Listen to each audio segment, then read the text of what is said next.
We're on? I got a list of questions here I'm looking at. Let's see what we're going to do here. Nice, Tony. What the? Got to glue it back on. I can take care of that for you. Look at it, no blood or anything. It's nice and clean.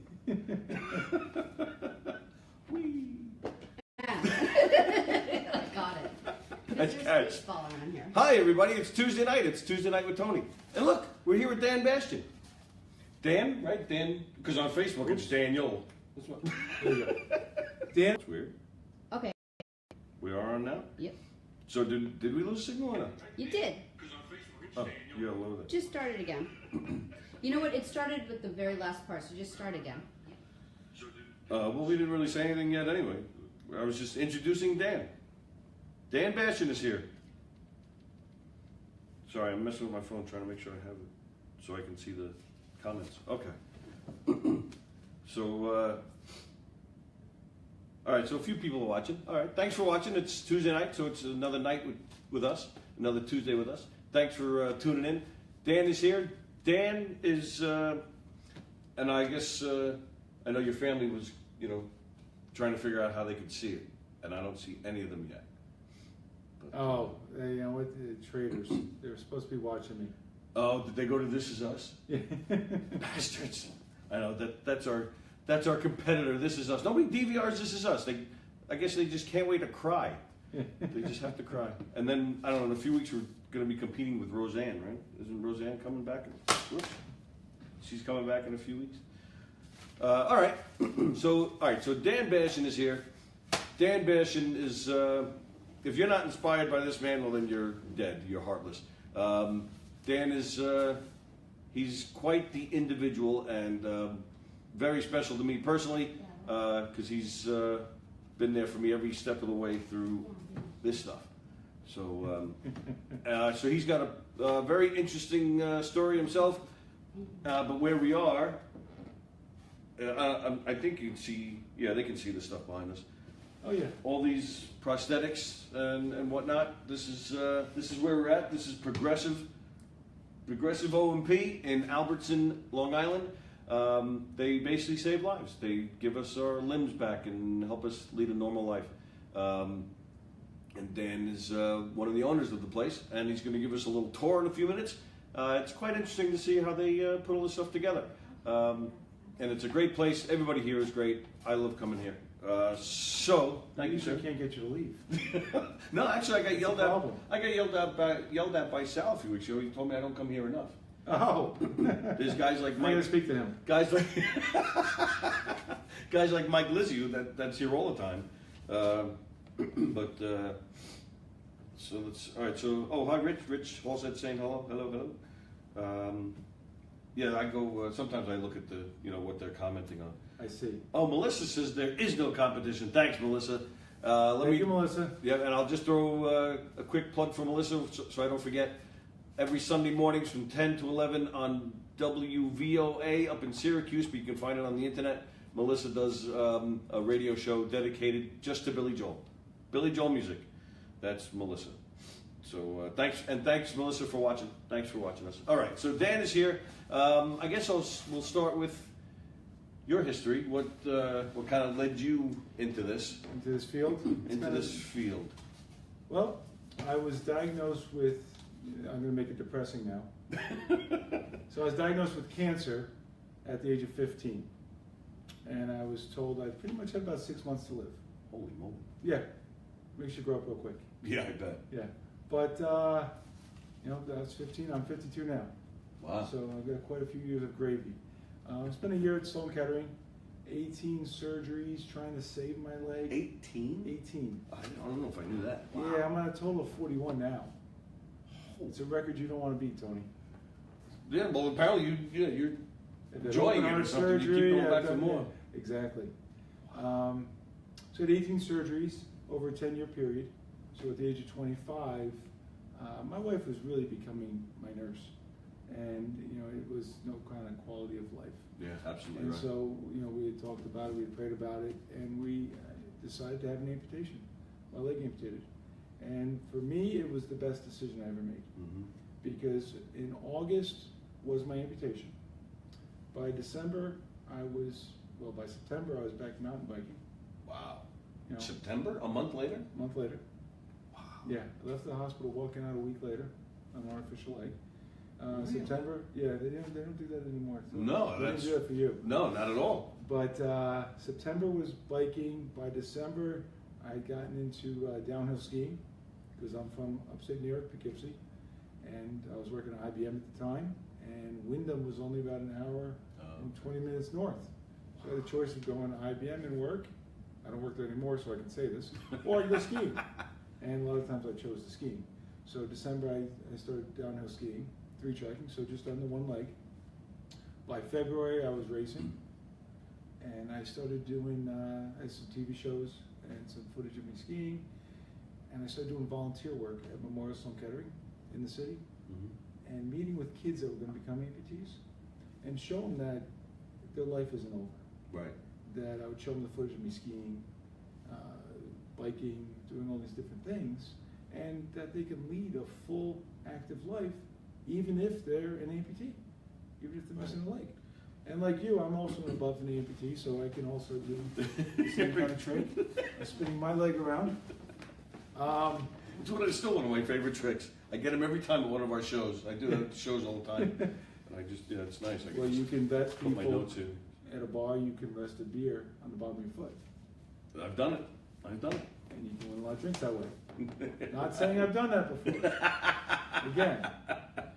But, Let me ask about the mountain biking, because if you started mountain biking when you were in your 20s, that was a 20-pound wooden leg. Like, how'd that work? well, back then it was held on by belts. Okay. So it wasn't with suction suspension the way we have it now, and there was no flexible liners, which I'll show you some of those now. Okay. The silicone liners, none of that existed. Oh, is that right? So that rigid material, that the frame that the leg is made out of, your skin was up against it. So it wasn't comfortable. So you really had to want to do these things. Right. And fight through it. So I was doing that all and meeting with the kids, and after I was doing Sloan Kettering visits to the kids for a while, I'd go back to IBM, and I loved my job there. It was a great job. I was a systems programmer for them in a high security area, wore jeans and t-shirt every day, baseball cap, because no customer saw us because we were in a high security area. Sure. Great job, and I just didn't feel like this is what I was supposed to be doing. And so, discussed with my wife, and She's watching. quit By my, the way. She is watching. she is watching? She is. Hey Trish. And so I decided to quit my job at IBM and go back to school and get my degree in prosthetics and do my residency in that, and here I am. So it was she was very happy about it, more so because it brought her back to Long Island. Oh, okay. So- When IBM, you weren't on Long Island? No, I lived in Poughkeepsie. IBM plant was in Poughkeepsie. Oh, all right. I knew you grew up there. I didn't know that. Okay. Yeah. Okay. And there's a rule: if you marry a girl from Massapequa, you have to move to Massapequa. Yeah, it's one of Some those. kinda Yeah, they I suck didn't know you about in. it, Yeah. but now I live in Massapequa. Yeah, they Which suck I you in actually do Massapequa. love. Yeah, it is great down there. Yeah. I do love it. I love Massapequa. So very happy there. So But yeah, they don't that's- let you leave though. Just so you know. They don't let you leave Massapequa. Yeah, and if you do, you get pulled right back. Yeah, you usually don't make it out unless they want you out. There have been signs on my front lawn. What kind of signs? Well, signs, kind of for sale signs that I didn't put there. So that might be the way they're telling me. Or maybe Trish knows something about it. She's planning to sell the house without me knowing it. Show them this, because I think. Show them this again. Yeah. Look at this is the work of Progressive O&P. First, again, like I said, this place, I love this place. I had, when I first said, you said August was your amputation. August what? You remember? I don't remember. You don't remember? I remember I the thought day for I was. sure you remember. I don't. I remember the day I was first diagnosed with cancer, which was a bad day in my life. You think? Yeah, I know. March 8th. Okay. Oh. Which exactly. What's today? Today's the 6th. So Six. the anniversary coming up in 2 days. Wow. Which is now Happy a great. anniversary. Well, it's now a great day because my daughter turned 17. Oh, that's her birthday too? That's her birthday. Oh, all right. That's good. So you Wow. transferred it to March a good 8th day. became a good day. Happy That's birthday, Lily. Happy birthday, Lily. That's some planning you guys did. Wow. No wonder you worked at IBM High Security. You have to have plans for that kind of stuff. So, Right.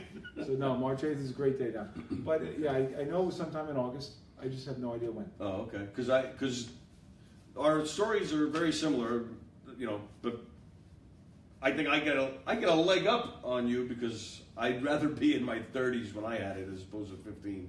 But yeah, we actually lost our leg the same exact way. But I asked about the date in August because my amputation was also in August. So I didn't know that. Yeah. So our stories are very, very similar. So which is why I find it very interesting, and which is why I'm always picking this man's brain all the time. I've even asked him about sex a couple of times, you know, because losing balance or something. I wish he was kidding. I do. But it was amazing. He demonstrated with pictures and PowerPoint presentation. It was amazing. Trish, it's not true. It's not true. And my mom's on Facebook now too, so come on. Oh, all right. Sorry, Mom Bastian. I didn't know. Jason says yoga tricks with Tony. I actually did try yoga once with the prosthetic. Did you ever try? I mean, well, you do everything. You're amazing. I never tried yoga though. It was a total disaster. So it would have been a comedy show if I had video of that. But Kenny Friedman said he once knew a guy who had a prosthetic leg and real feet. What does that mean? And real feet. Kenny Friedman is demented. Yeah, I think all right. so. So he's just Because kidding. usually when they amputate them, they don't keep the feet as being real anymore. Yeah. Yeah, I would think that would be hard Yeah. to do with all the veins and Yeah. stuff running And what down. is your story? Because you both, did you say it already, or it was a tumor wrapped around your? Well, yours was inside the bone, right? Mine was inside the bone. But it didn't spread. Sarcoma. It maintained itself right inside the femur. So Okay. mine did not spread. And Okay. that's the only reason why I'm here, Right. is of because course. mine didn't spread. Yeah, because mine also the femur was wrapped around the outside. Yeah, mine was wrapped around the outside of it, which why it didn't spread. But that always surprised me though, because I would think because it was on the inside, it would get the marrow and. I was very close to being for it to spread. 'Cause Well, all right, the bone yeah, I was guess that's paper why. thin, and Okay. it was just about to break through. And I guess that's why they told you 6 months. Trisha said, "I'll kill you." Oh, sorry, hon. Sorry, my fault. I'm a bad influence. Sorry. I totally lost my train of thought. All right, so Yeah, we both did have osteogenesarcoma. right, And and just waited later on in life. yes, and I was fortunate to not experience those kind of legs. That I was fortunate to go right to these Right. terribly advanced, sophisticated legs that they have now. I don't know people prior. I don't know how anybody did it. It's Yeah, I just thought so you had one uncomfortable. around here not too long ago. One of those like big wooden legs that were. I did. How much? Sal How much did cleaned it up, weigh? and he got rid of it. Back 18, then, 20 it could be pounds? anywhere from 18, 20 pounds. Some of them, Yeah. based on the size of the patient. Uh-huh. So the weight was tremendous, and they were all now held on it's by what, belts. Like 5 pounds, Well, it 7. depends on the usually an above knee prosthesis is about 7 to 8 pounds. Oh, is that A that's it? transtibial below the knee prosthesis usually about between 2 and 3 pounds. Below the knee? Yeah. Amateurs. You have your knee, man. What a difference that makes. You can climb stairs. It is. It regularly. is a world of difference. Absolutely. But I have a friend of mine who's missing his limb from the hip, and he thinks being an above knee amputee is a joke. True. So it's all relative. The higher you go, the more of a joke. You know. So, and I'm amazed just because, I mean, and we'll get to it in a minute. There's a whole bunch of pictures of Dan here playing sports and jet skiing and all sorts of stuff. That's just amazing to me because I'm still, actually just this past summer I played softball for the first time since. Okay. And I was on the field for 3 hours. I just couldn't get enough. I was so excited to finally be out there. But I find it hard. I find it hard. Like, I mean, you can't. There's no running. You can. I don't run that much. I don't really run anymore because it takes a big impact on my limb and on my lower back. Right. So I'm not a big Right. fan of running. Actually, the running foot that's right behind you is mine. Oh, this is But yours right in? It's actually on someone else's socket Right. as a demonstration. But that actually is my So even jogging with- foot.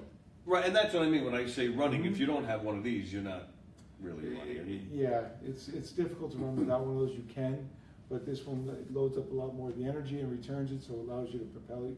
It releases the energy to propel you forward. Oh, see, I thought it was like I thought it kind of bounced or something. I kind of thought it would does. Oh, it It does. does. It just like takes a when lot you of let the the But body it's weight. based on your body weight coming down on it. I'm just a that wimp who then can't push it. Yeah, that then compresses it. Well, it's also for a 210-pound guy. Oh, okay. Don Bray, who's also a fellow amputee, said, Tony, I see someone finally gave you a hand. And she says her socket is sexier than mine, she says. Well, is it? Dawn, I actually posted a picture the other day of my stump. I saw it. Oh, did you see it? Yeah. She said her stump Smiley face. she said her stump is sexier than mine. I told her to prove it. She has not proven it. Dawn's actually the one I told you about a few weeks ago. She went to another prosthetist and Sorry about that. she was scammed out of thousands. You remember me telling you? Oh, yes. She was Yes. scammed out of thousands of dollars. So I Thousands of told, I told Dawn she's got to start coming here. She wants you to steal the running blade and give it to her. If you were a real friend, you would steal that running blade and give it to me. Dawn, if you weigh 210 to 215 pounds, it'll work for you. If you don't, it's gonna be a little too stiff for you. But we can work it out. But unfortunately, he did make Tony a Mets leg, which killed me. Well, that's one thing we'll get to too when we start walking around a little bit. Yeah, the Met room.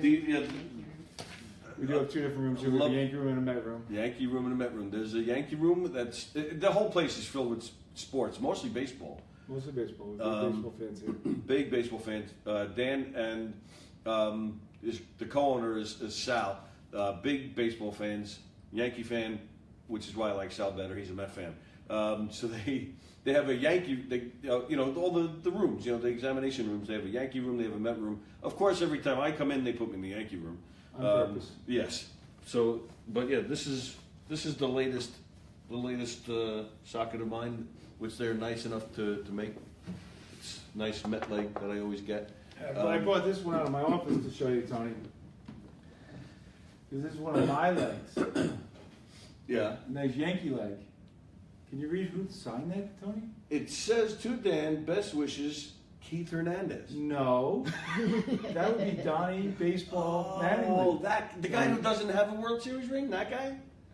Yeah, well, he retired 1 year early. Uh-huh. So if he just played one more year, They then we wouldn't have Tino. So well, sorry, yeah, Donnie. they made it without him. What does that tell you? Yeah, Maybe he's a little overrated. That's This is what we do every time we come here. This is what we do, which is another reason why I love this place. This is why we can't get Tony to leave. But yeah, they really are the best here. Everybody here, everybody behind the desks. These guys, Abe and Bill, that fantastic harmonica player. He is a good Holy harmonica moly, player. man! Yeah. And don't forget Rob, And don't forget Rob, the big guy. the very big guy. 6'8", 240, 250. Wow. He's probably gonna be mad at me because I put him wrong. He's my muscle. If anyone gives me a hard time, I bring Rob in the room. Right, yeah, because I'm sure you need a lot of that here. A lot of the Disgruntled people. a lot of the elderly diabetes patients Yeah. getting angry, looking to get physical. It can happen. Not yet, but it could.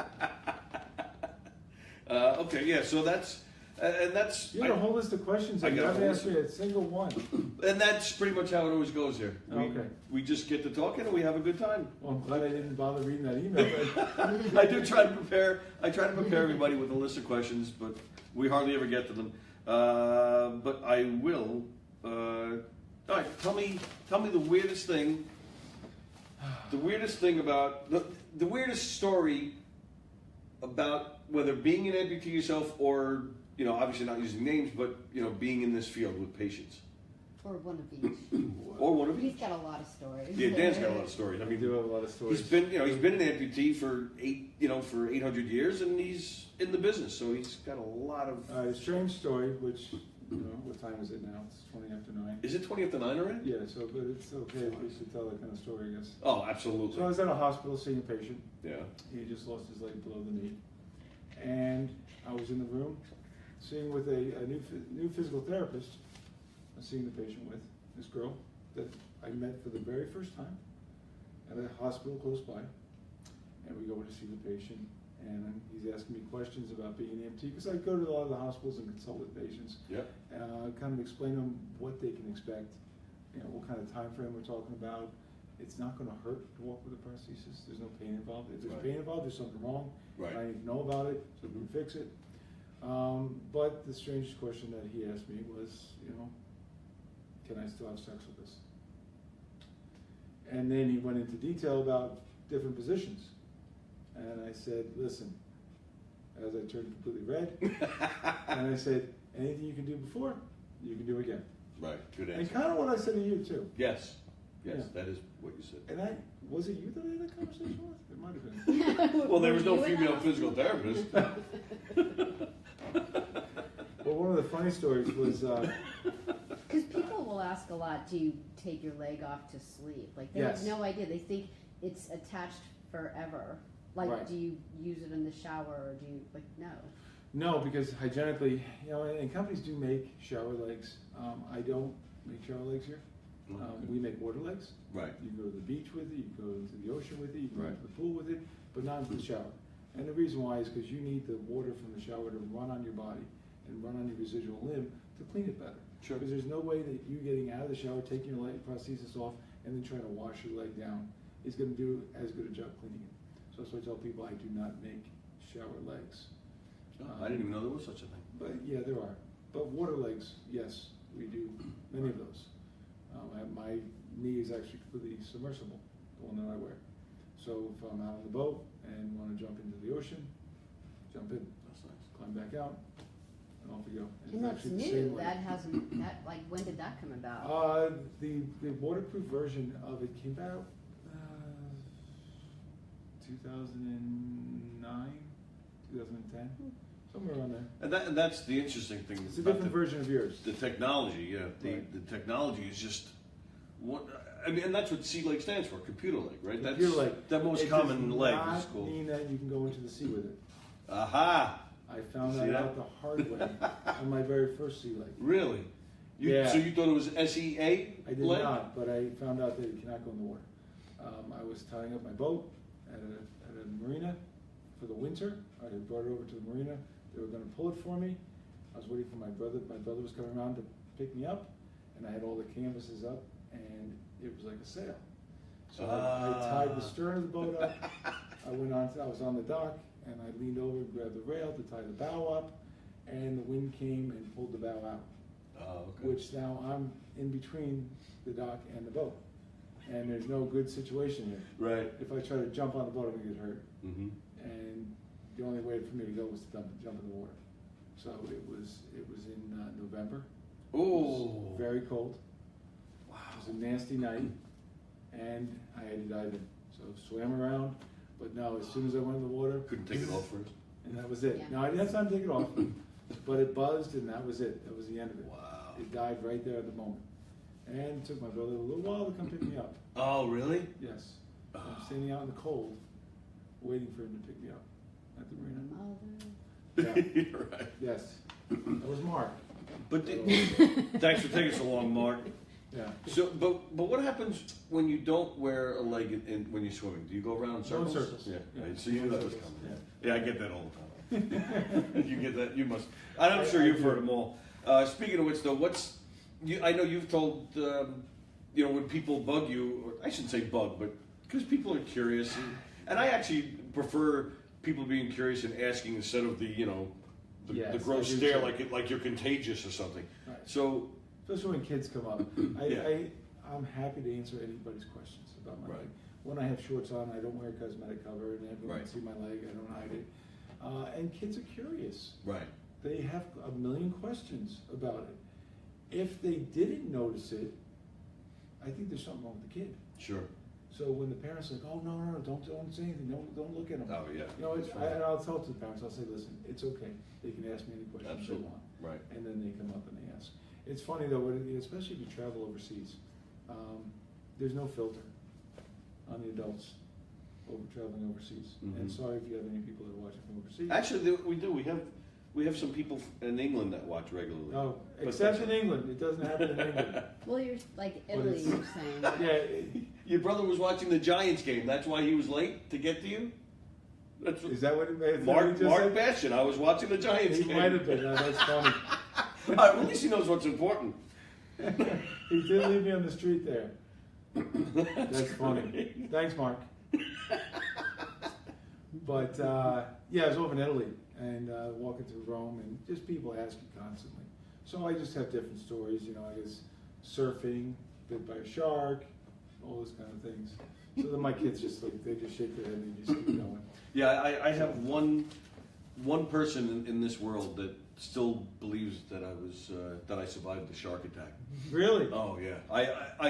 And that's my stock answer. It's always, oh yeah, shark. I lost it from a shark. But then I start immediately laugh. Every single time I laugh. Oh, see, I don't laugh. Yeah, see, I do. I can't help it because I'm a kid. So, but there's only just this one time. We were at a diner, and the waitress asked, and it was the only time I was able to get through without laughing. And I was able to actually keep it going. So I even told her to Google me, and it'll come up as the only Long Island man to ever survive a shark attack. I mean, luckily she didn't do it right then and there, but yeah, that was. I actually find it sometimes a little bit easier.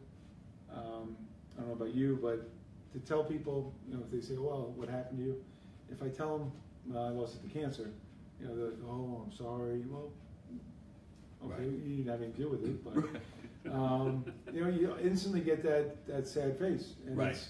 But the death stare, I always call it. Yeah. Oh, here comes the cancer guy. Right. So if I tell them I got bit by a shark, they're like, "Wow, that's unbelievable," and they want to hear about it. Right. They don't want to hear about my chemotherapy. Right. If I tell them it was cancer. Right. It's just automatically awkward immediately. You just say that word. You say cancer and that's it. Yeah. Although I don't get too awkward with it. I mean, it was the best weight loss program I ever had. I don't know about you, but the amputation ones. Well, that too. Yeah, actually, I remember seeing a guy. It was the first time a friend of mine. First time I saw him after getting the amputation, so it was probably a good month or two since I had seen him. And the first thing I was going, "Oh, good to see you. Wow, he looks like you lost weight." I said, "Well, yeah." And that too, they get all awkward. They don't know what to say, you know. But come on, just loosen up. We're all joking around. Your brother wants everyone to know that Dan Mark. Oh, Dan's brother. Is an Olympic ping pong player. Oh yes, that's a good story. I was at the Paralympics in England. Wow. Oh, you didn't know I was? No, I had no idea. So my wife and I were over at the Paralympics, and we had all the Team USA credentials. Oh, you were just there as a spectator? Yes. Oh, this is great. I can see where this is going already. So we're walking around London, and you know, again, I had all the credentials for Team USA, and my wife. Now, on our flight over, we had discussed this, and we had come up with different reasons for what sports I played, and you know, wheelchair hurdles. That was one of them. But that's a tough one. And people don't know what to say. They try to picture that in their head. But I was at the Tower of London, and you know, two of the guards were there, and they saw, and a lot of the Paralympic athletes were not leaving the village, so they saw me walking around, and I had all the Team USA, all the credentials from USA and everything, so they just assumed automatically that I was one of the athletes. So at one point we're at the London Eye, and my wife is in the bed. She comes out, and there's probably 30 people around me taking pictures, and I'm signing autographs. So then we go over to the Tower of London, and we're doing the tour of the Tower of London. The guards want to take pictures with me, the guards with the big hats. Yeah. Sorry for you people in your England people. Yeah. So they wanted to take pictures with me. So I'm taking pictures with them, and they're like, "Well, what sport?" I said, "Ping pong." And they're like, "Aren't you kind of tall for ping pong?" And I said, "Well, that's my disability. I'm too tall for it." And so they're looking, and finally my wife had enough. And she's like, "We're just here to watch him, the Paralympics. He's not competing." So people were pissed off because they already took pictures and got autographs. They had taken pictures, autographs, so it actually was a lot of fun.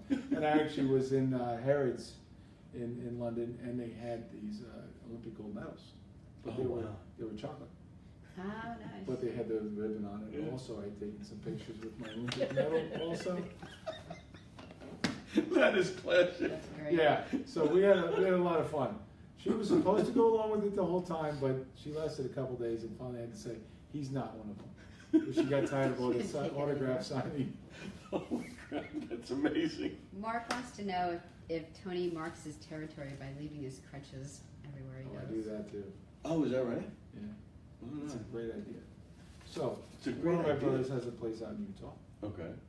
It's on a ski resort in Deer Valley. So you just literally walk out of this place, you put your skis on, and a lift takes you to the top. Oh, that's cool. Phenomenal. Yeah. So I keep a pair of crutches out there. So that's why I say it's so that I don't have to carry my crutches out when I go out there. So at nighttime I take my leg off and Right. I use the crutches. So I have a pair of crutches at my brother's place in Utah. I've got a pair of crutches at his place down in West Palm Beach. It's actually a good idea, though. So I actually do mark my territory with sets of crutches. Well, I think that's a great idea. Instead of carrying them around all over the place. And Should we like walk around and do like? all right. Yeah, we could do that. It's getting like a Did- little on the lake side. All right. Someone asked about phantom pain, right? Phantom pain. I've always wondered how long it takes to get over the phantom pain, or do you? Hi, Carol. Yeah, go ahead. Do you want me to handle it or you want to handle it? You have phantom we pain? both can. Oh, yeah. Phantom pain or phantom sensation? Because there's two different things. I would go with pain. Well, it's painful. Down in your ankle? In your foot that you don't have anymore? No, it's actually in the stump. I feel it, in my stump. See, that's based on your surgeon. That's not based on the leg that I made. So there's a difference also between phantom pain. So pain that's in your residual limb, because you have these nerves that have been cut. Right. And what they do is they take the nerve and they kind of pull on it like a rubber band and then they cut it. So it kind of springs back inside of your residual limb. Oh. And they don't necessarily know where it's going to go. And then over time, sometimes people will develop neuromas. So the end of that nerve ending will start to grow. It'll kind of get a bundle of nerves at the end there, and that can be painful. Oh, okay. Sometimes you have to have neuromas removed. But that's different than phantom pain, where you have pain in the part of the body you don't have anymore. Usually, I don't know who asked the question, but Her name is Carol. hello, Carol. 6 months to a year, phantom pain usually goes away. Oh, really? Yeah, especially once you start walking with a prosthesis, you'll get through that. Now, phantom sensation is something different. Phantom sensation is the feeling that your foot and your knee, for our sake, is still there. I can still feel right where my foot is and where my knee is in space. So I know, right, if I think about it, I know right where my knee is, that's not there anymore, and my foot. That's phantom sensation. That doesn't hurt. It's just kind of a strange sensation that usually people always have. They have that for the rest of their lives. And it's just something that, your body knows how many body parts you came with. And if it's Right. missing someone, you're still sending out signals. And so your body still has an image of it, what you started with. But you said usually ends within 6 months? 6 months of phantom pain. That's pain in the part of the body that you don't have anymore. All right, So pain in, say, your foot. right. That's not there anymore. But we've had conversations in the past about some kind of pain. Like I said, I feel it in my stump, but you said too that you have pain. Sometimes it keeps you Nerve up at pain, night. yes. Oh, nerve pain. It's nerve That's pain, what that is? which is Okay. different. And that kind of, I get it kind of every 6 months, 6, 8 months, and it feels like I just put my finger in an outlet, and it's kind of an electrical shock, and I'll just jump. Yeah, right. And it'll come in the middle of the night, Yep, and it usually will last me 12 hours or whatever, and then it just disappears, yep. and it's gone. And I don't know what that's, I know it's from the nerves, but I don't see a rhyme or reason of why it happens to me. Mhm. And I know it happens to a lot of my patients as well. They experience it. A lot of people I've talked to in the field, their patients also experience it. So I don't know what you want to call it. You can call it the Tony Walker syndrome if you want. I like it. TWS. Yeah, Tony Walker syndrome. Works So for it's me. like sticking your finger in an outlet. I get it more often than that, though. In fact, I get it 5 out of 7 days a week. Really? But it's very minor, and it'll just last a few seconds. But then maybe once a month it'll last maybe a minute. I'm like, holy crap! But then I get, like you described, and probably around the same time frame too, maybe every 6 months. But it's not. It's like you said, the electrical shock, and it goes away. It goes away. And then a few seconds later, boom, Yep. and it just keeps going on for hours. Yeah. And it's I can't. Yeah, You had your description, but I can't even describe the pain. The only worst pain I've ever had, nothing cancer related, was a kidney stone. That's the only thing that I think was worse for me. But it's the worst pain. Yeah, kidney stone was awful. But this was right up there with it, man. It's bad. I mean, to the point where I know you said it keeps you up at night. So sometimes you'll actually come here and just work. Yeah, I can't function though. I mean, I'm laying in bed screaming. Right. It's that bad. So again, you're a freaking superhero, man. I don't know how you. No, because it's not going to be. I know I can't do anything with just lying there, so I just put my leg on and get dressed and go to work. Wow. So, and Sal will see me here when he shows up at work, and he can see my eyes that he's like, "Oh, it's one of those nights." Right. I'm Stay away. Yeah, I was up all night. Wow. So, but again, it's every 8 months I get it, but then it goes away. Yeah. But that's nerve related. It's not anything to do with phantom sensation. It's funny you mentioned nerves because one funny thing regarding my stump. I don't know if other people have it. I don't even know if I've ever brought this up to you. But I remember the surgeon was telling me because the leg, for me, the way it was, they cut my leg down this way, took all the skin on this side and threw it, got rid of it, and then folded the skin up this way. The flap. Okay. It's called a flap. Thanks. But now, even though I can see it, I see that there's nothing there. Even though I know that, the surgeon said the brain never completely registers in the brain that that the skin has changed location. So there are certain spots on my stump that I could just kind of wiggle my finger, and I can see where I'm wiggling my finger. But even though I'm doing it here, I feel it like down here. You're weird. That's my professional opinion. So let's get a tour of the place. So you're just going to follow us with that? I am. All right. You want to? Yeah, I want to go this way because I want to show the pictures of. Let's do it. The pictures of the Superman here. I was hiking out in Utah. That was not at my brother's place, so I did not have my crutches there. That was at Bryce Canyon. Hiking in Utah. That was a lot of fun. It's amazing to me. Yeah, the hiking, playing, that was having cats on a beach. First off, just walking on sand, that alone amazes me. I avoid that at all costs. You know what? Soft sand is difficult. That's kind of a firm sand. That was down in Jamaica. And my daughter plays lacrosse, so I was having a catch with her, but I'm terrible with a lacrosse stick. So I use. She had the lacrosse. I use a baseball glove, but that's the lacrosse ball that I'm throwing. I mean, that's amazing to me. Skiing up at my mom's lake. It's crazy. Jet skiing in New Hampshire. And so, there was a fish out in Montauk. Oh, sorry, yeah. Was nice one. Yeah, that is cool. And the ski and that too. I mean, I've gotten better with that through the years, but the balance. Yeah, I mean, it's amazing. But that's one of my other brothers. That's my brother Tom, in the picture there. Who would have showed up on time? That's right. He would have turned off the Giant game. He probably would have, and he doesn't like the Giants, so he definitely wouldn't have watched that. And this is. That's biking. That's coming back from a beach. And how do you? My beach chair on the back. How do you do that? You wear a strap or something when you're? No. No, you just put a clip on the pedal. Oh, a strap on my foot. Yeah, well, either or actually. When I asked you about the wooden leg, you said you use straps on the bicycle, so he was thinking about that. Okay. I used to use a strap to put my prosthetic foot into. Okay. So it wouldn't come off the pedal when I was aggressively pedaling.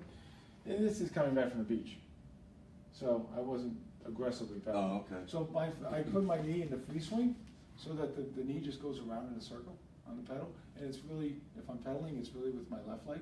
Right. When I'm pedaling, the right leg's kind of just coming along for a ride, but that's not with my beach chair on the back. That's coming back from the beach. Because I've only been bicycling once, and same thing. Of course, naturally, you're just using the left foot to pedal, but yeah. Not only did the right foot not keep up, but I guess because maybe I was working up a sweat or something, the whole leg just flew right off. Well, I couldn't believe it. Actually, I think I have it on video somewhere, believe it or not. I'm not kidding, I think I do. That's something I missed. Softball, I miss softball, and I miss bicycling. Bicycling you can do. We can work on that. That's not an issue. All right. Because I do it all the time. All right, I'm going to hold you to that. And then this is my favorite. This was my daughter Lily. And this will be everybody's favorite once they see this. Who is that? Turned 17 on Thursday. Wow, she turned 17. Wow. Yeah. Happy birthday. So that's my full wooden peg pirate. Yeah, if that's not a classic picture, man, I don't know what is. That's from a Home Depot banister. Oh, really? Yeah, cut it down. I put a little miniature knee on top of it. I put a little crepe on the bottom for a shoe bottom, so it didn't slip on things. And I walked blocks and blocks. Really? Yeah, it didn't. On that. No problem. Funny. No problem. And it's funny because the little kids will run around me because they're trying to figure out where am I putting my leg? Oh, okay. Where does leg go? That's funny. Really, I would think that would be torture to walk like that. You wouldn't want to do it for, your life walking around on that wooden peg because there's no resistance. I mean, it's just stiff, rigid. But if you're walking, we did blocks and blocks.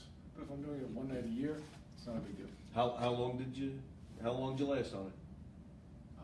Well, you said blocks, but what are we talking? Like an hour, 2 hours? No, all night. Oh yeah. Oh yeah, because we would go trick or treating. This way, and the kids used to get home from school. Right. Okay. I'd be home, put my pirate costume on. Out trick or treat, we went. So it was in the whole neighborhood. And that should be on the internet. You should be selling that. Person. That's what Mark wants to know in the picture, did Tom have his skis or his borrowed skis? Those are actually Tom's skis. He stole someone's skis accidentally on that day. Oh, really? Yeah. He had someone else's skis. He picked up the wrong set of skis at the bottom of the hill.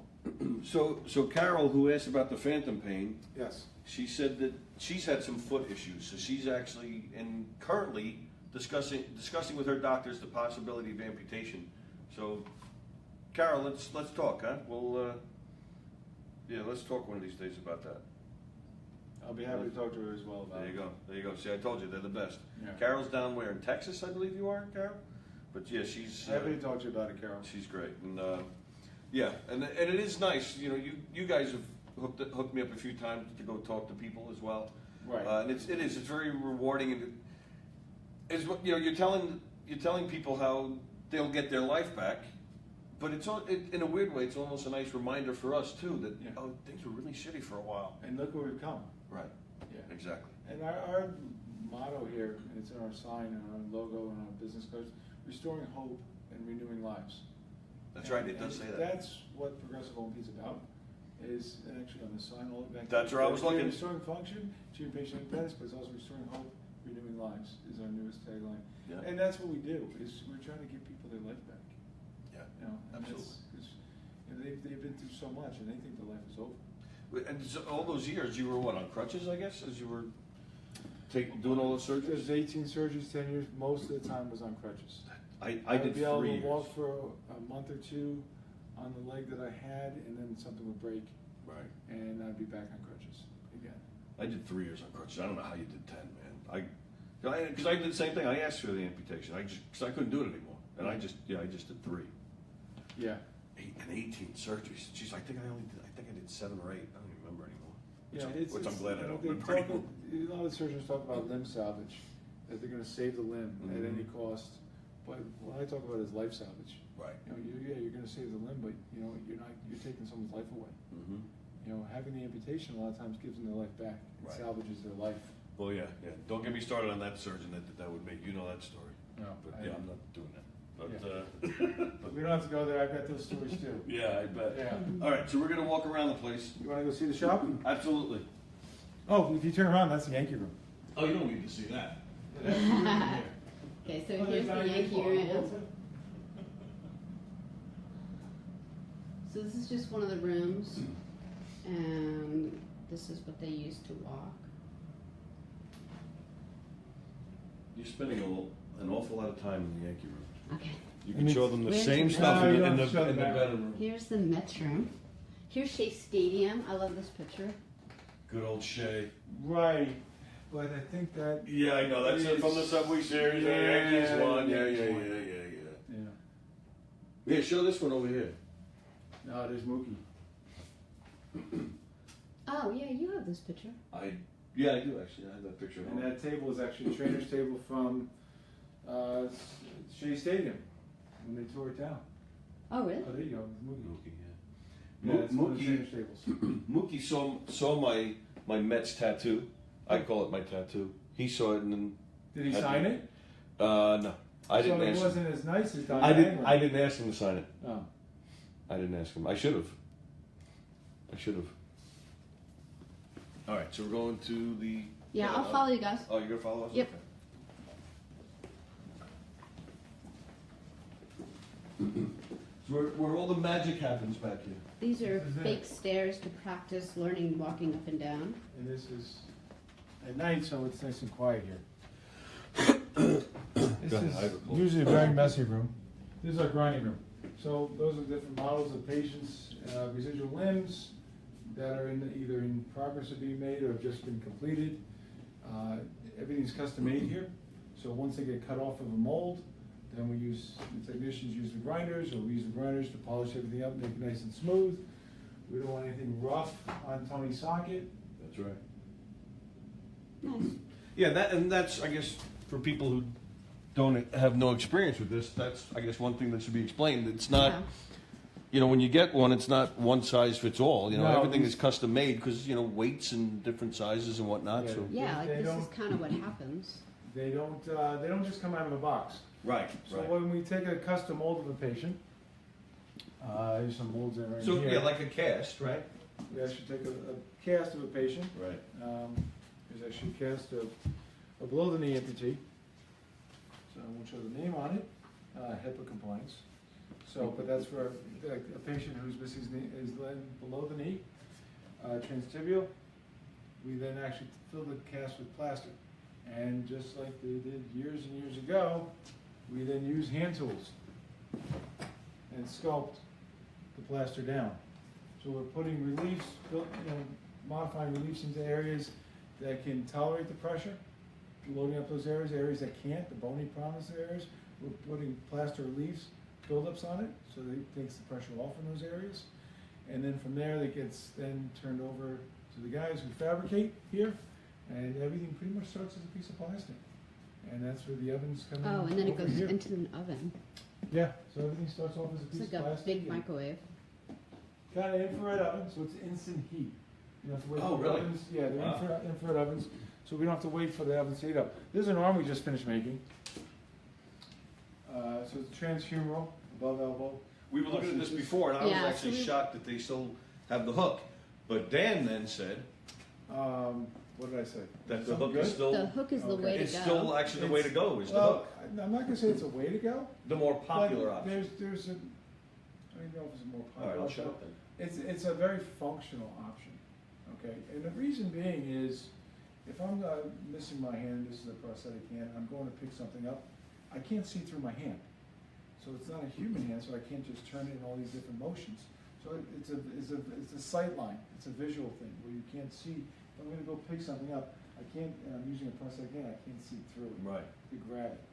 But if I'm using a prosthetic hook, and that's the benefit of the hook, is the sight lines are so much better. You can see through it. So if you're going to pick something up, they're extremely functional. And that's one of the negatives with the leg, and I'm sure it's happened. It's happened to me plenty of times. You could, you step down, you don't feel, you're on the floor, you're on solid ground. But if there's something, if you stepped on something, you don't know it unless it's really bulky. But I've stepped on paper in a parking lot, had no clue. So the second I move the rear leg, this thing goes slipping, and the next thing you know, you're down. Ice video and of stuff.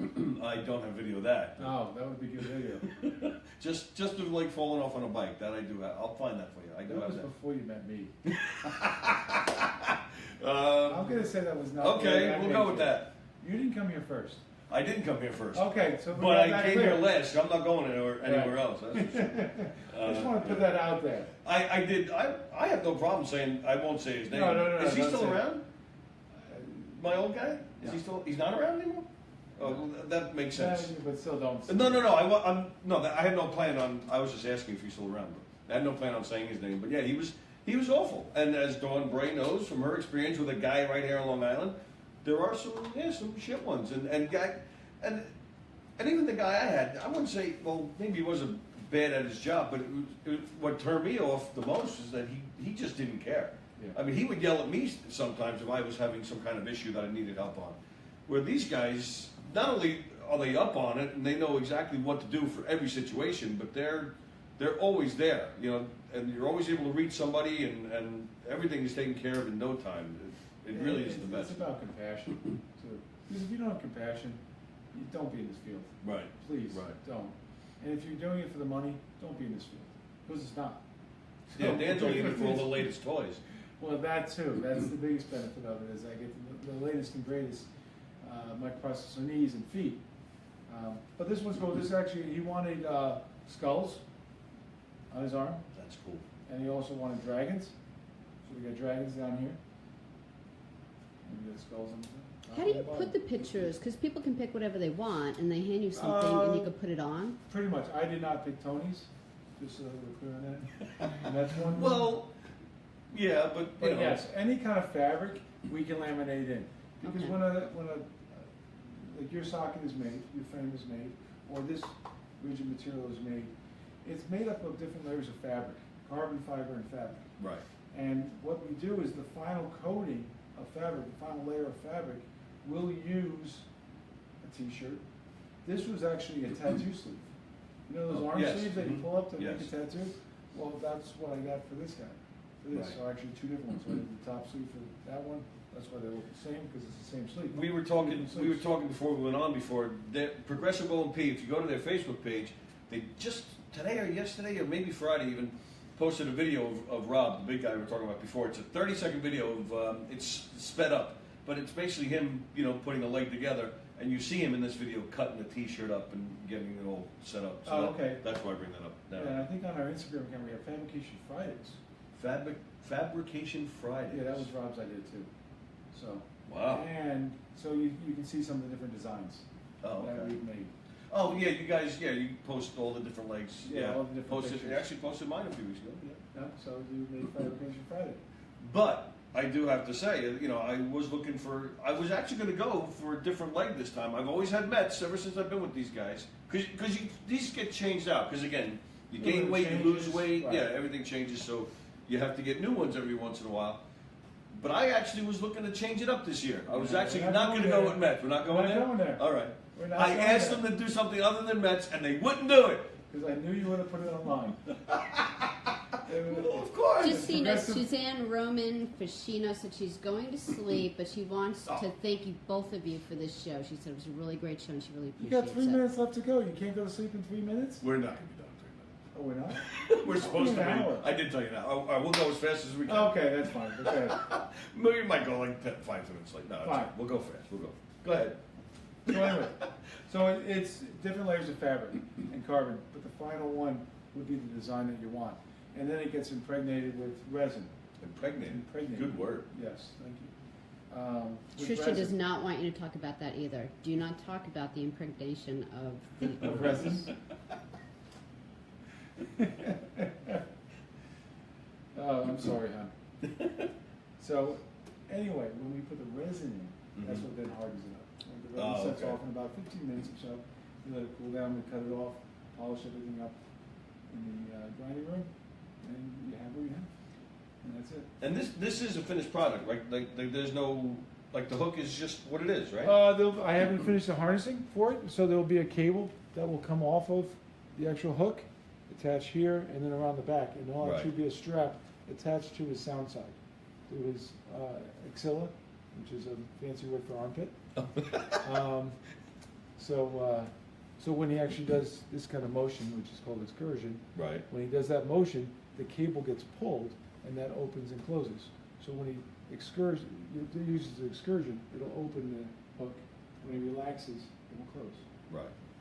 So, and the same kind of shoulder motion, well then dipping on the shoulder, this cable is going to be connected to that, which will then lock and unlock the other. Right. Yeah. Once I have it finished. I'll come back when it's finished. Yeah, I actually like to see it on the actual guy. Well, who's ever going to, because Mark's going to sleep too, just so everyone knows, it'll be posted tomorrow on the Tuesday Night with Tony show, and you can watch the whole thing. Yeah, they can watch the replays, It'll be posted actually right after this, as soon as we're done.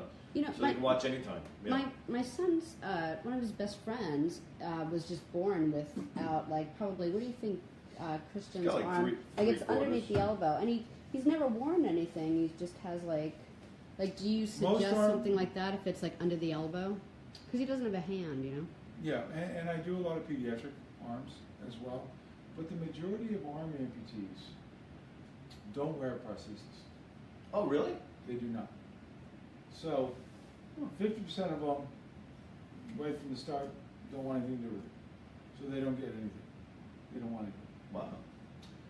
Of that other 50% that do get an arm, 50% of them choose to say, I can do better without it. I don't actually need this. Wow. Because if you think about it, you're walking on your limb. Yeah. If you didn't have this, you'd be on crutches. Right. Or you'd be in a wheelchair. Okay? So it's going to inhibit your motion a lot more, getting around. But unless you walk on your hands, you're not really getting around on your arms. Yeah, but I would think... So, listen, I'm not saying hands-on are extremely important. They are. Yeah. But especially someone that's congenital, so they're born without an arm, they learn at a young age how to do other things. Okay. But you were talking earlier about a friend of yours who he goes to work and he ties a tie with the hooks. Like, what about things like that? So how would you tie a tie or do something like that? Right. You know? He was born, well, he was born missing both of his arms above the elbows and both of his legs, one above the knee, one below the knee. It's amazing. One of the most inspirational guys that I've ever met. Sure. He's the president of the Viscardi School here in Albertson. Yep. Phenomenal guy. John Kemp is his name. Shout out to John. Great man. But with his hooks, he's learned, but that's how he learned. That's how he grew up, because he didn't have hands. Right. So he always learned how to use hooks. So he can, with his hooks, whether they're like these, he can actually tie a tie, button his shirt. He does everything. He drives everywhere. He's completely independent. So the guy you're talking, people that you're referring to, the ones who don't want it, they're mainly people who were born that way and just managed to get by without it? The majority of... I would think if you once had a hand, you'd those people love to will try to get one. Yeah, okay. But of those people that try, half of them say, you know what, I'm okay. Because they weren't comfortable with it, Okay. or they didn't spend the time learning how to use it. Listen, you get any kind of device, you're not going to learn how to use it that day. It takes a lot of practice. Oh, yeah. To be able to learn, especially to operate a prosthetic hand. Especially if it's a myoelectrical one, open and close, that's working off of the muscles that are being fired in the arm. Right. You have to learn how to control those muscles to be able to open and close it and do all those things. And they get frustrated. Okay. There's not an awful lot of occupational therapists that do a lot of work with arm amputees. We do have a couple good locations here, places in Long Island that we send patients to. Sure. But in a lot of parts of the country, there aren't occupational therapists that know about myoelectric hands and how they function. And if the therapist doesn't know about them, they're not going to know how to teach them to use them. Yeah. And the process can only do so much as far as the Oh, yeah, of education course. portion Right. of it. So, Okay. All right. I just want to point out too, which I don't think they wanted us to see, but there used to be 3 owners here, but they got rid of them. All right. So yeah, it's a couple minutes after 10. Before we go, and then, by the way, there was so much more we could have covered, but we could have covered. I wanted to ask for a you. day. Absolutely. Osteo integration I wanted to ask you about, but Osseointegration is an unbelievable thing. absolutely. But yeah, that's so we'll do this again another time. But before we go, I'm just gonna do, which Dan has never seen the show before, so he has no idea that this is even coming. But what we do at the end of every show is we ask random trivia questions. It has nothing to do with anything. It has nothing to do with what we talked about. I need to know the answers? You can feel free to chime in if you want. Did you email them to me? No. I always just surprise the guests with them. So just see I how was smart really they are. upset that I didn't leave the email. You don't have to feel pressure to answer because people will write in and Okay, they're right, not we leave it up concerned to about them, you right. knowing them. Okay, go ahead. And there might be, you never know, there might be some questions that you may know about that maybe I, found just for you, but you never know. Okay. So, all right, so here we go. We'll go through them really quick. Who was the first left-hander to serve 2 terms as president? Oh. And so people can, Two so you terms? guys can, don't Google, just type in your answer, what you think it is. If you want to get creative. I know one. Yeah. You know one? Yeah. Well, it was But not the first. the first one. He's the first one. Well, was it So there more would than only be one? one. Was it more than one? Well, if it says he's the first left-hander, I'm assuming there were others after. Oh, but I know the after. Oh, well, who do you think it is? President Obama was left-handed. Oh, all right, that's not the answer. I did not. Really? Well, Yeah. I didn't know that. Mm-hmm. Okay. You know what? Stuff up. You know what? I'm going to skip a few. I'll save them for next week because I know we got to get out of here. All right, here's one, just for Dan. Oh boy. All right, this is a long one. This is a long one. It was long believed that the earliest functioning prosthetic to have been found was a bronze leg made by the Romans around 300 BC. Yeah. In 2007, scientists studying a device found with an Egyptian mummy Yeah. declared that a much older prosthetic might exist. Mm-hmm. What form does this item take? So basically, what kind of Like prosthetic what, was it? what was an material? A hand? Because I've seen it. Oh, all right. According to what I read, it said big toe. Oh, I have seen that one too. Oh, all right. But actually, over in the prosthetic museum, over in There's a prosthetic Berlin. museum? Yes, there is in Berlin. Wow. Oh. Autobach has one Why in Berlin? because they're located in Germany. Ah, of course. So, and there's a whole long story about why Berlin, with the owner and his family, where they lost the property, you know, when the wall went up. Oh, wow. Yeah, so, yeah, he went back and bought the property, put a museum up, a science center. Oh, that's interesting. So, This prosthetic has been made famous in Hollywood movies, commonly associated with pirates. We just saw a picture of it. I was going to ask what kind of leg, but we just looked at a picture of you, the wooden leg. No. All right, I should skip that one. All right. oh, we got a hook too. Oh, or the hook, that's right. 16th century surgeon Ambroise Paré was the official surgeon to several kings of France and also had a lot of experience as a battlefield surgeon. One of his inventions was called La Petite Lorraine. What is that? It has to do with prosthetics. You're not up on that one, huh? Lorraine. La Petite Lorraine. Sammy Walker is watching. Oh, hi, Sammy Walker. It's not a type of amputation? No, it's a type of prosthetic. Uh, It's a prosthetic hand. Let's see. Sorry to the good doctor, I didn't know that one. Soldiers in World War I were sent to a department at hospitals that specialized in making facial prosthetics that could be painted to resemble what the man looks like. If you watched the HBO series Boardwalk Empire, there was a character with that. Did you ever watch that? No. Oh, okay. But it was like it's a piece of rubber, and then they paint the man's face on it to match. I have an eyeball in my office. Do you? Who doesn't? What? What was the name? What was the? They were sent to one particular hospital for prosthetics and getting this face done. What was the nickname of this place? These are a lot of hard.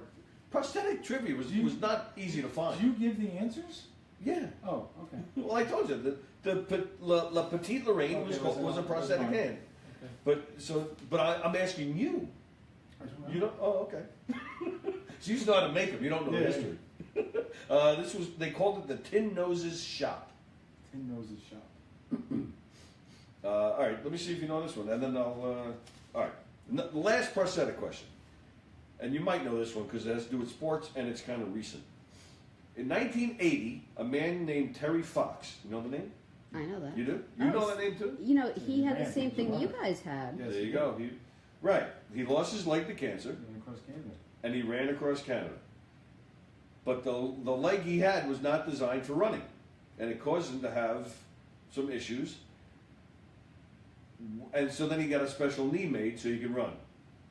What did the knee resemble that allowed him to run? Basically, what did it look like? No.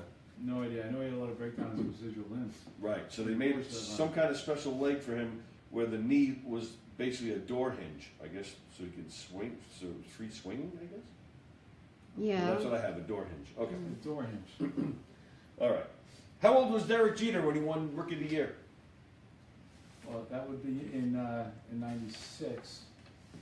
So I have no idea. Well, he was 95. He actually came up. Well, He true, came up but at the full end. season, The 96. full right? season was '96. Which player appeared in a Yankee uniform for the most games? The most games.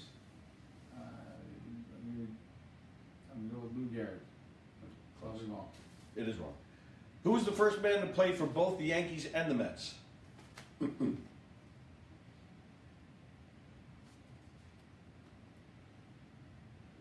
Name the player This is who... what I need Sal here for. Sal's really good at this stuff. Is he? Yeah. Well, you're both baseball fans. And No, I'm but giving you he's Yankee much- questions. I know, but he's much better at this than I am. Which Met spit on Newman on Seinfeld? Oh, that was Keith Hernandez. Ah, it was not Keith Hernandez. Remember, there was a Wasn't? second Oh, there spinner. was a second spinner, that's right. They thought it was Keith Hernandez. That's right. That's right. Who was it? All right. Was Who? it a pitcher? Yes, it was a pitcher. Yes.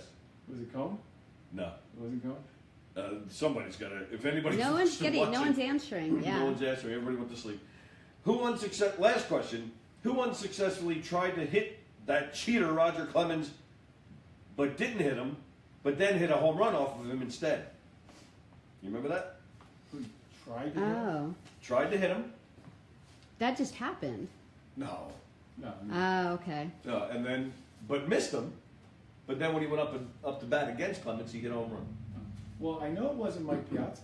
Well, there you go. But it was He tried to hit him with a broken bat. It was retaliation for the whole Piazza thing. All right, so we'll go back. The first left-handed president to serve 2 terms was Clinton. Oh. I didn't know Clinton was a lefty. I didn't know That's that. what I have here. The prosthetic Interesting leg that was he's a lefty, though. why? Democrat, lefty. Oh, that's good. You should do comedy. Obama was too. President The Obama. big toe with the mummy that we got, the wooden leg I said, the petite Lorraine is a prosthetic hand, the tin noses I said, the door hinge I got. Derek Jeter was 22 years old when he won Rookie of the Year. I told you what year he did. You did, but that was not the question. Man. Which player appeared in a Yankee uniform for the most games? Mickey Mantle. Oh, Mickey Mantle. Who was the first man to play for the Yankees and the Mets? Marv Throneberry. Oh, jeez. Yeah, I didn't know that either. Him and his mother knew that. Who else? True. Roger McDowell spit on Newman. Yeah. Oh, it was McDowell. Yep, Roger McDowell. And then, so the last Okay. question, Roger Clemens, he hit Piazza in the head with the pitch, and then he threw the broken bat at Piazza. Piazza threw his bat at him first. What? Piazza broke his bat intentionally, Ah, and it went towards Clemens. of course. See, that's a typical Yankee fan right there. So the pitcher, when they faced Roger again, I guess after the World Series, right? 2002. Yeah, June 15, 2002. The pitcher threw at Clemens and missed him, but then when the pitcher came up the bat, he actually hit a home run. Sean Estes. Sean Estes. Another man who played for the Mets after his prime. He had some good years with San Francisco, I think. Oh, where did you get that? Quickly, what is this about? Where did you get that? It's on Facebook. Was that oh, my brother Tom might have put that on Facebook. Yeah. Golf balls with That was a birthday present from my brother Ed. Golf balls with my picture on. How many brothers do you have? 3 and 5 sisters. Wow, Yeah, there's 9 of really? us. Really? Oh, I didn't know. There's 9 of us. Wow. And look, how drunk are you guys here? Which was that one? Oh, it's Jimmy Fallon. You guys I'm look not- like you're gonna fall down. I was not. He I'm was. going to leave it at that. Okay, good. And he's wearing a Yankee shirt. Oh, and here's the picture of my stump. That I've seen. But then- well, you got to turn it so it looks like a smiley face. Well, oh yeah. See, Yeah, that's cute. yeah. Actually, this is This is how it actually looks. But yeah. Right. And then you guys are getting nice and creative on Facebook, and which I think this is perfect. They made it look like Charlie Brown, which I'm going to save that. I think that's fantastic. All right. Oh, Dad, we didn't talk about that. I wanted to talk about that. Oh well, that's your X-ray. Oh, yeah, that is Yeah, one. and then There's the osseous integration. All right, another time. We'll come back. We'll have to come back. We'll do another one. This was great. I learned a lot today. Can I have Sal come next time? Yeah. We'll allow Sal to come next time. Was he really pissed? No, he wasn't. Plus, like, we've seen the whole place. Like, if you guys do, like, another one, I mean, we both live in Massapequa. It could just be there, you know. I don't know where Sal lives. I can't tell Too on, far? on Facebook where Sal lives. Because so many people they're going to So flock it's to like his showing house. up at his house, and it gets ugly. He just has to move. We met his dad at A a few murder times. mystery show. He's been to a few of our shows. He's a Sal's really dad. nice man. Yeah, Sal Senior, he's a great guy. Nice veteran. All right, so yeah, we'll have to do this again. This was a lot of fun. Thank you, sir. Thank you, buddy. My this pleasure. Is Dan Bastian, Progressive O&P in Albertson. Come see us. Come see us. Give them a call. They're the best. Next week, we'll see you guys next week at 9 o'clock. Next week, it's going to be an interesting show. Your daughter's birthday is Thursday. My daughter's birthday is next Tuesday. My daughter's going to be on the show with us. We're going to have a lot of fun with her. But with us, Nassau County, where we do the shows from. Nassau County, now everybody everywhere has a PAL, Police Athletic League, sports and Little League and whatnot. But right here in Nassau County, they're the only ones in the whole country that has a special needs division. That's great. So kids with special needs can play sports. They do basketball, baseball, bowling, and my daughter's involved in a lot of those. So for her birthday, she's going to be on the show for a few minutes. She's going to be a little shy. I don't know if she's still watching, but I know she has no problem admitting she'll be a little shy. But we'll talk to her for a few minutes, wish her a happy birthday. But then we're going to talk to some of the people that run the special needs league, and we're going to try and get some of the players to join us as well and talk to them about the PAL league that they do. I've seen you over at Burns Park at that. That's right. We have seen you there. That's right. I've seen you there. Yep. That's actually the Challenger baseball. That's the baseball one, yeah. But a lot of the same kids are there. But yeah, so it should be another interesting show, another fun show, as we wish my girl happy birthday, and happy birthday to Dan's girl. Happy birthday, Lily. You might want to mention the radio show. The radio show. Thank you, Sally. You're welcome. Starting this Monday, govsradio.com, G-O-V-S radio.com. Not the government. It's like, because it says it's like Gov. It sounds like it's some government Governor's thing. Comedy It's Governor's Club. Comedy Governor's Club. Comedy Club. See? Governor's Comedy People Club. don't know that. They're the biggest comedy club on Long Island. They have 3 different clubs on Long Island. They're the premier comedy club on Long Island. All the big names go there when they're touring around. You go there. We were just there this We were past just weekend. there, yeah. Sold out Big room. names? A sold out room. That's right. But starting this Monday, March 12th, from 11 a.m. to 1 p.m. every Monday through Friday, Eric Shevlin and myself and Sally will be there too. We're going to have our own show on Governor's Radio, but it's govsradio.com. We're going to have comics. We're going to play music. We're just going to talk about current events, sports, anything we feel like talking about. We'll be making fun of each other, making fun of you. We'll give you guys the phone number. You guys can call in and bust our chops. That starts this Monday, March 12th, 11 a.m. to 1 p.m. every Monday through Friday. govsradio.com. And, of course, there's Knock 'em Dead Comedy. Go to Knock 'em Dead Comedy. We got our schedule is up on our website. We're crazy busy throughout March and April and even a little into the warmer months. So check us out, and we'll see you next week. Thank you so much.